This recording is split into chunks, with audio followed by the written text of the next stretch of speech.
So when did you come back and start working here? 2.5 years ago.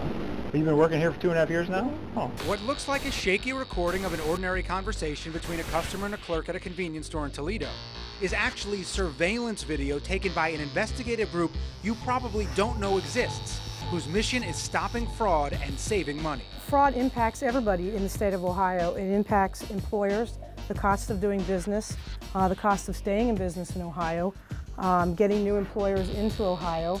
It also affects the consumer because those costs will eventually be passed on. Kimberly Pandalidis is an assistant agent in charge of the Special Investigations Unit of the Ohio Bureau of Workers' Compensation.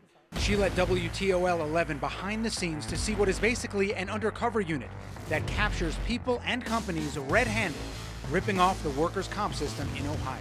The Bureau uses stealth equipment to investigate over 1,000 cases a year and hands over 200 cases a year to district attorneys who file criminal charges. Total amount of fraud uncovered in 2011, $58 million.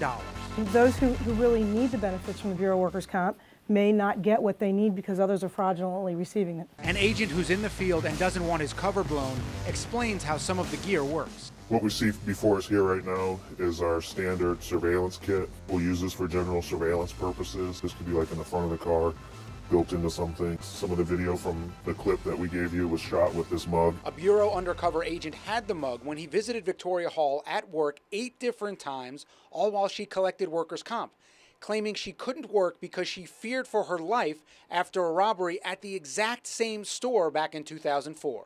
Hall ultimately pled guilty in December to felony insurance fraud.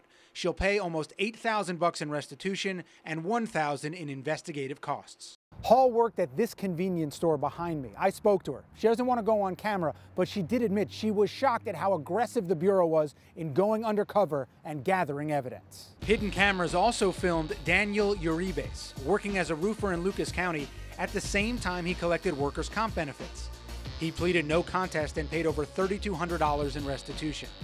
Sometimes the covert equipment comes out after fraudsters out themselves. We also utilize social media such as Facebook to conduct our investigations. As everyone well knows, people love to post things on Facebook about what they're doing. Other times, the Bureau's investigations start with tips from the public. They see their neighbors, their relatives even, co-workers who are getting something that they know they're not entitled to. It makes them angry. Certainly with the economic issues facing so many of us, few things make people angrier than people taking money they don't deserve. I'm consumer investigator Craig Thomas, WTOL 11.